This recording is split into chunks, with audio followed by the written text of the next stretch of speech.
مجھے صلاح الدین یاد آیا اور میں بہت رویا. وہ بھی کسی ماں کا جنا ہی ہوا تھا. اس کے زمانے میں کرک، ایک ہمارے پاکستان میں کرک ہے، ایک اردن میں کرک ہے. اونچی پہاڑی پر وہ شہر ہے، بڑا دشوار قلعہ ہے. اس پر ایک حکمران تھا عیسائی، اس کا نام تھا ریجنالڈ. تو کرک کے قریب سے قافلے گزرتے تھے حج کے. تو اس نے ایک دفعہ حاجیوں کے قافلے پہ حملہ کیا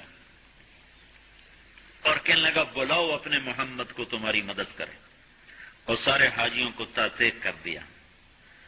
اور دوسری دفعہ اس نے بحری بیڑا تیار کیا اور مدینے پر حملہ کرنے کے لیے وہ بندرگاہ تک پہنچا ینبو کی، لیکن موسمی حالات سازگار نہ تھے تو واپس ہو گیا.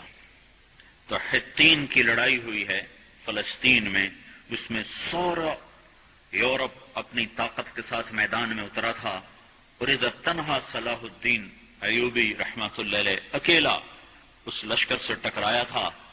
اور انہیں اس میں ساری رومن امپائر کو شکست ہوئی تھی، تو بڑے بڑے بادشاہ اس میں گرفتار ہوئے.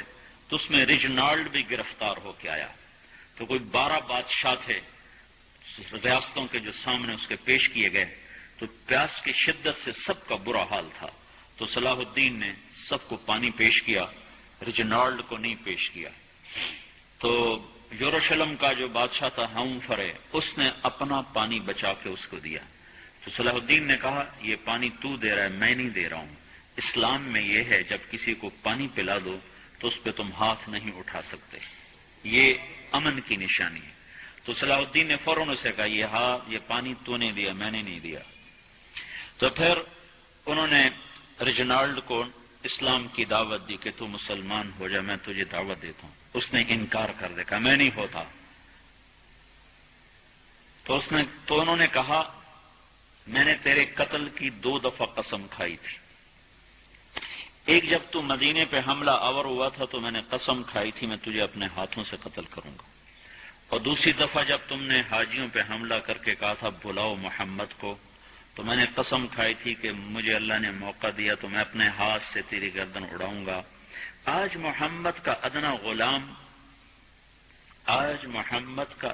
غلام تیری اس بات پر یہ فریضہ ادا کرنے کے لیے آ رہا ہے. اور اپنی تلوار سے اس کی گردن اڑائی، وہ پیچھے لٹک گئی، پوری نہیں اڑی، پیچھے لٹک گئی. خوفناک منظر بن گیا.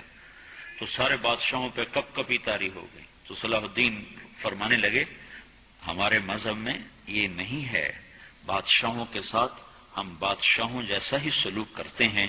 پر یہ حدود سے آگے چلا گیا تھا. اب مجھے یہ قصہ بھولا ہوا تھا، مجھے انہی حادثوں میں، انہی ہنگاموں میں وہ یاد آیا. تو بعد تنہائیوں میں بیٹھ کے بے بسی کے آنسو بہ جاتے ہیں، اور اس کے سوا کوئی چارہ نہیں ہے. ہماری ساری نسل موسیقی میں ڈوب چکی ہے.